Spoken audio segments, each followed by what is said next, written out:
어서 오세요. 별글 책방입니다. 오늘은 나비 이펙트에서 나온 데보라 프라이스의 기적의 돈공부 머니 테라피 중 일부를 소개하도록 하겠습니다. 정신이 충만하지 않으면 수억 원짜리 차도 소용없다. 이혼한 후 얼마 지나지 않은 29살 때였다. 당시 나는 전에 없던 낯선 불안감과 들뜬 기분을 동시에 느끼고 있었다. 비록 결혼에서는 실패했지만 새로운 사람을 만나 사랑과 충족감을 느끼고 있었다. 사업 역시 잘 되어서 과거 어느 때보다 돈을 잘 벌고 있었다. 나는 내 운명의 주인이라고 할 수 있었다. 그런데도 너무 이상하게 내가 내 삶에서 유리된 듯한 느낌이 들곤 하였다. 스스로 그래, 넌 이 모든 것을 해냈어. 그래서 어쨌단 말이지? 같은 질문을 던지곤 하였다. 그러던 어느 날 여느 아침과 마찬가지로 사무실로 운전해 가다가 느닷없이 좌회전을 하여 포르쉐 자동차 매장에 차를 세웠다. 사실 그때까지는 포르쉐를 사야겠다는 생각이 전혀 없었다.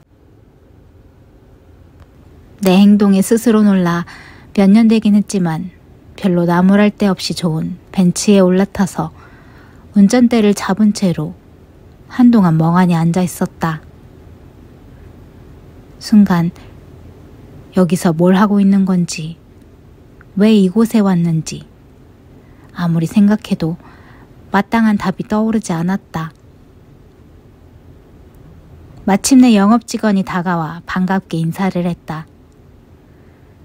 나는 그의 눈을 똑바로 바라보면서 이렇게 말했다. 포르쉐를 한 대 뽑으러 왔어요. 그런데 사무실에 돌아가야 하니까 빨리 처리 좀 해주세요.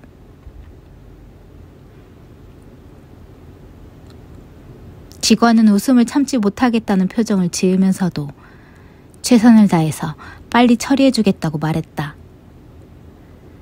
그로부터 2시간 후에 나는 갖가지 옵션을 모두 장착한 검은색 포르쉐 944를 운전하고 있었다.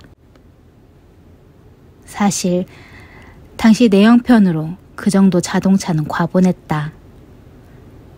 할부로 구매하려 했는데 다행히 매장 주인이기도 한 그 직원이 보증을 서주었다. 그는 보증을 서주면서 경고했다. 만약 단 한 번이라도 할부금을 제때 갚지 못하면 직접 찾아와서 차를 회수하여 끌고 가겠다는 것이었다. 한동안 나는 그 차 때문에 정말로 즐거웠다. 성공한 느낌이 어떤 것인지도 맛보았다. 주변 사람들도 내가 성공했다고 생각했다. 심지어 내가 부자라고 생각하는 사람들까지 생겼다. 하지만 나는 여전히 과거와 똑같은 나 자신을 알게 되었다. 달라진 것은 나의 차뿐이었다. 남자들이 주로 타는 높은 사회적 지위의 상징인 비싼 스포츠카 말이다. 그런데 바로 그 차가 삶을 바꿔놓았다. 사람들은 나를 예전과 다른 사람으로 인식했고 나를 대하는 태도도 많이 달라졌다. 사람들의 태도가 달라진 것이 좋은 것만은 아니었다. 오히려 시기심이 많은 사람들은 차에 여러 번 흠집을 내었다. 열쇠로 차 옆면을 긁어버린 경우도 있었다. 동시에 나보다 훨씬 높은 수준으로 물질 중심적인 사고를 가진 사람들이 주변에 모이기 시작했다. 사실 포르쉐는 내게 정말 중요한 것이 아니었다. 그저 재미있는 장난감이었을 뿐 나는 그 차와 일체감을 느낄 수 없었다. 무엇보다 포르쉐를 구입했다고 해서 불안한 마음이 치유되진 않았다. 오히려 할부금을 내기 위해 더욱 열심히 일해야 하는 상황으로 몰렸을 뿐이다. 그렇게 포르쉐를 굴리는 생활을 하다 보니 어쩔 수 없이 자신에 대해서, 그리고 내가 진정 가치를 부여해야 하는 것이 무엇인지 생각해보지 않을 수 없었다. 그때까지 나는 원하는 것은 무엇이든 가질 수 있다고 생각했다. 그러나 어느 순간에 내가 가진 것이 정말 내가 원한 것이 아니라는 사실을 깨닫게 되었다. 잠재의식 속에서 성공했다는 사실을 구체적으로 증명해 줄 것을 찾았는데 포르쉐를 굴리는 것이 그 증거가 된다고 막연히 생각했던 것이다. 하지만 그것은 답이 되지 못했다. 나는 내 문제를 해결하기 위해 심리치료사에게 상담도 받았고 스스로 내면을 탐구하기도 했다.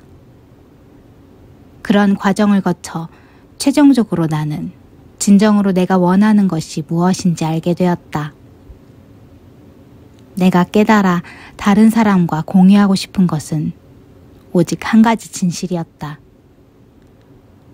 바로 신성과의 연결, 신성에 대한 믿음이었다. 물론 신성 개념은 개인마다 다를 것이다.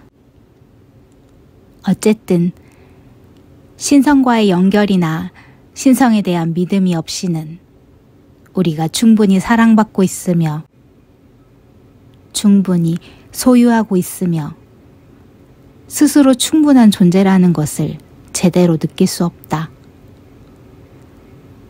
이러한 믿음 없이는 아무리 돈이 많아도, 아무리 많은 것으로 삶을 채워도 진정한 충족감을 가질 수 없다. 돈은 에너지로 가득 차 있다. 지금 나는 돈이 나쁘다고 말하는 것이 아니다. 오해하지 않기를 바란다. 돈은 나쁘지 않다. 나도 돈을 좋아한다. 다만 돈에 집착하지 않을 뿐이다. 돈에는 대단한 에너지가 있으며 우리 삶에 영향을 미치고 있다. 비유하자면 돈이 가진 에너지는 전기와 비슷하다. 전기 에너지가 어떻게 만들어지는지 정확하게 몰라도 전기 에너지가 존재하는 것은 사실이며 그것은 우주를 형성할 뿐만 아니라 우주를 둘러싸고 있는 보이지 않는 전류를 통하여 흐르고 있다. 그러나 전기 에너지가 항상 존재하고 활용 가능한 상태로 있다고 할지라도 스위치를 켜야만 에너지가 작동한다. 마찬가지로 우리가 돈 에너지를 의식하는 단순한 행동이 마법 같은 에너지 역할을 하고 강력한 자원이 되는 돈에 접속할 수 있도록 해준다. 전기는 양극과 음극으로 된 자기장에 의해 만들어지는데 이 같은 에너지장은 돈에도 작용한다. 돈은 우리를 둘러싸고 있는 세계를 만들고 거기에 영향을 미치기도 한다. 돈에도 구체적인 충전에 상응하는 자기장이 있다. 우리가 그것을 자각하고 행동하는 것만으로도 돈 에너지 전류에 접속할 수 있고 그 에너지를 공급받을 수 있다. 이 책은 이처럼 스위치를 켜는 법을 가르쳐준다. 당신이 의식을 가지고 돈 에너지를 사용하게 되면 삶에서 기적을 연출할 수 있게 된다. 반대로 당신이 의식 없이 돈 에너지를 사용하면 그것은 당신이 바라지도 원하지도 않는 일을 끌어들이게 된다. 이 정도까지 이해하는데 오랜 시간이 걸렸다. 이 책을 쓰고 머니 코치 및 금융 자문가라는 직업을 가진 것도 결코 우연이 아니다. 인생 대부분을 돈을 배우는 데 썼다. 돈을 쫓아다니기도 했고 돈을 벌어보기도 했으며 돈과 결혼까지 했다. 돈을 사랑했고 또 미워했다.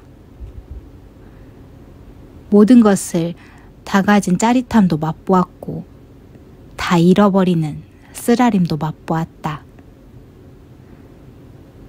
간단히 말해 머니게임을 하는 것은 큰 대가를 치르는 일이다. 머니게임은 풍성한 결실을 거둘 것인가, 쓰디쓴 대가를 치를 것인가를 판가름하는 궁극적 게임이다. 우리는 이러한 게임에서 배운다. 진실을 보지 못하면 자기 기만이라는 어둠 속에 숨어 살게 될 것이며 그때 치러야 하는 대가가 무엇일지는 아무도 모른다. 오늘은 여기까지입니다. 들어주셔서 감사합니다.